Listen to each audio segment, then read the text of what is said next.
Actually, using games, not just digital game, but also the analog games, board games or card games, is not a new idea. People just using games before the computer came or digital media is advanced like now. In the 1990s, the research field is called gaming and simulation. And business games or other type of games are studied in that field.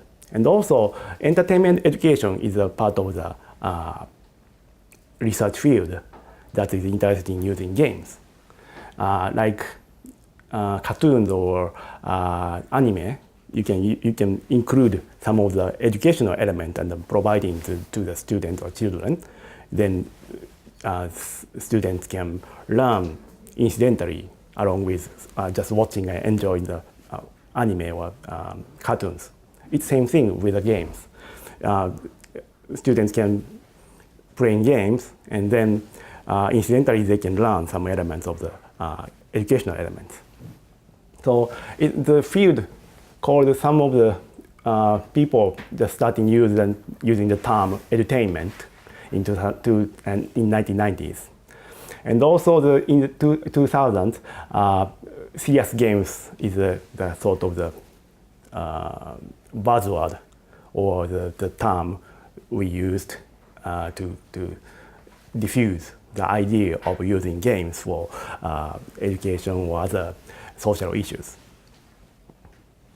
So earlier example, one of the early example is Monopoly, Monopoly. But this game is produced as an educational game at the beginning. So it was a 1920 or 1930s.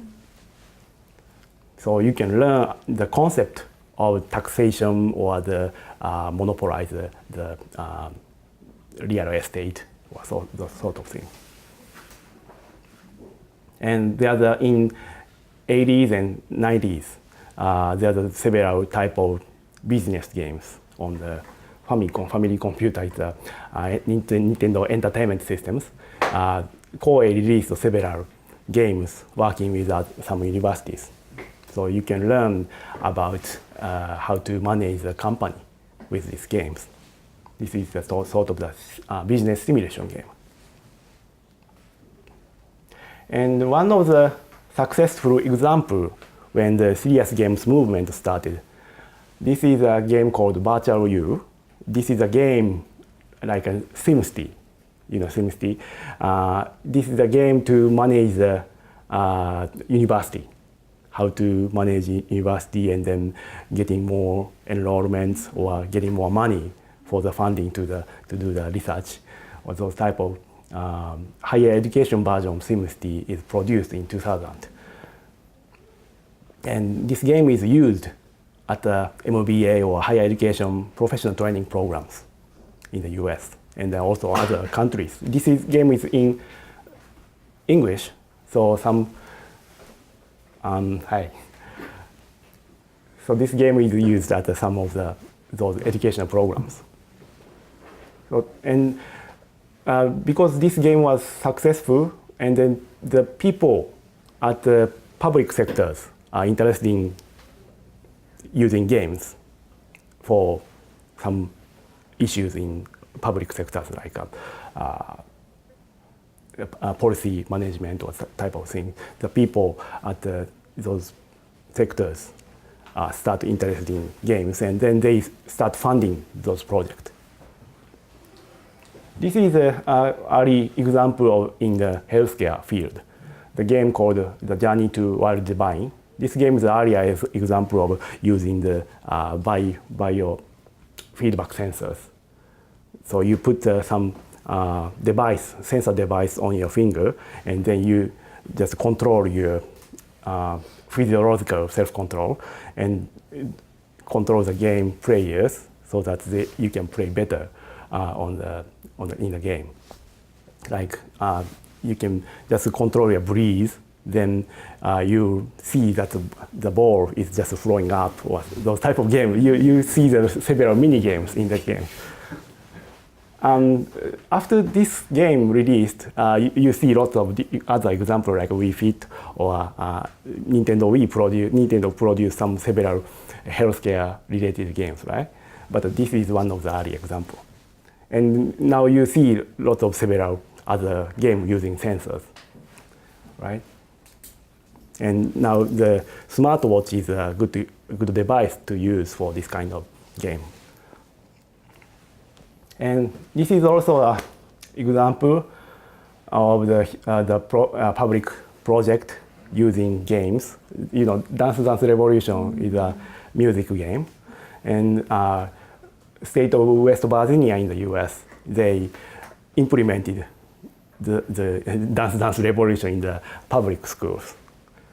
And this is a joint research project among the government, university, and the insurance association, and game publisher, and the stores. So they collaborated together to do this type of project.